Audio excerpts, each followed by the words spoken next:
All right, here with senior scouting assistant Kelvin Fisher. And so before we start, Kelvin, thanks for being here. What does that mean exactly?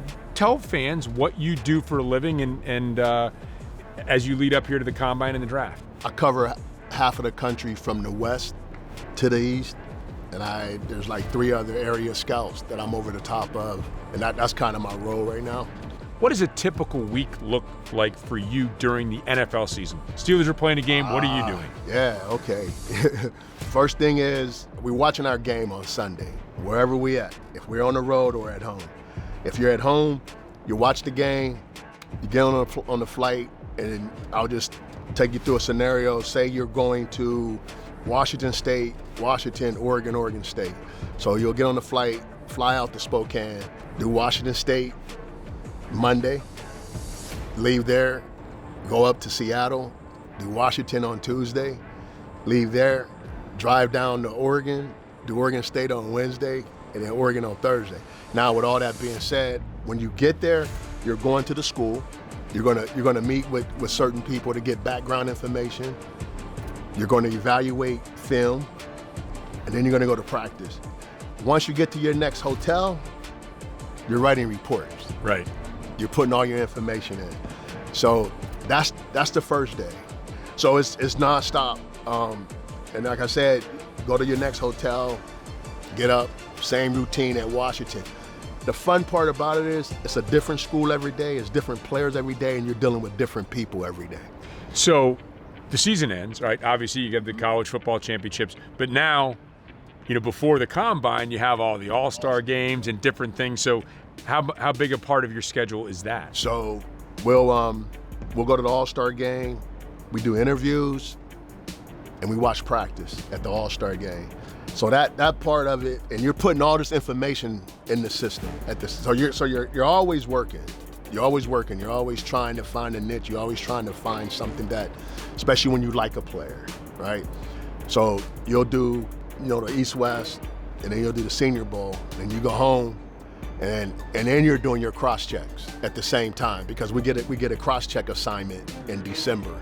So you're doing your cross-checks to meet the deadline for that cross-check. Cross-check meaning you're going outside of your area. You're just watching film though, but it is outside of it's players outside of your area. Correct? So there are multiple sets of eyes on all these players before you even get to Indianapolis. Now before you get to Indianapolis, now on top of that you throw a coaching change this year. Mike McCarthy takes over. Right. So understanding that good players are good players, I'm sure every coach has a little, maybe they want an offensive lineman who's nasty, or maybe they want an offensive lineman who's got a little more athleticism because he can pull.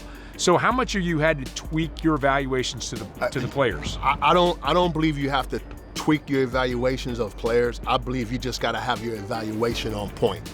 So if a guy is not tough, you already know he's not tough. If a guy's not physical, you already know he's not physical. When you meet as a staff in February, you make sure you say that. Football is football. You're looking for football players. You're looking for guys who love to play. You're looking for guys who you want to be a Pittsburgh Steeler. That's the only tweaking you do. So when a new coach comes in, you got to understand what he likes and what he doesn't like. You have the unique perspective of having been through Mike Tomlin, obviously, taking over for Bill Cowher, now Mike McCarthy taking over for Mike Tomlin. So maybe different guys looking for different things. How does it change your approach and what you're doing? I don't think it changes our approach on evaluating the players, but we do have to keep in mind the type of players he likes, the type of players he wants. Does he want big or small? Does he want fast or quick? Those are the things that you gotta probably tweak a little. Right. But for the most part, Coach McCarthy has came in and told us kind of some of the things that he liked about certain positions, which helps us. Okay, so you put in the 26-hour days scouting during the season, right? You've gone to the All-Star games. You've had the recon with the new coaching staff. You know what they want. What are you looking to do here in Indianapolis? Why is this important for you? It's the final touches on the players for you to get to know them. So we get to interview them now. We get to watch them. We get to see their demeanor in the workouts. We get to see who's competitive. We get to see the guys who's the leaders, because you watch out here when they work out. and the guys that's getting everyone going. It's all these little things that you're watching for. But the major part of it, I think, is this interview process. I think the interview process is really good because the head coach, the GM, the assistant GM, the owner is sitting in that room and they get to understand and get to know who this person is. This young man, they get to know who that person, because that young man is telling his story to us.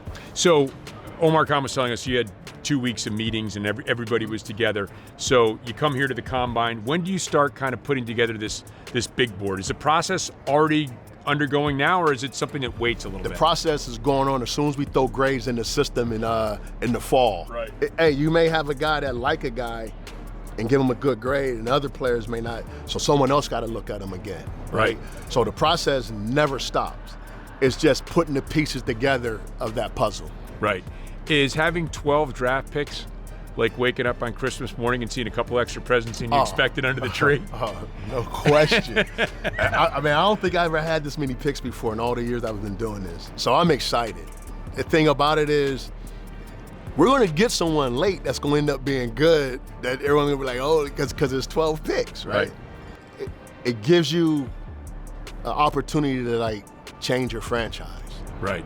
Oh, this has been fascinating insight, Kelvin. Really appreciate it. Thank you very much for the time. Thank you. Yep.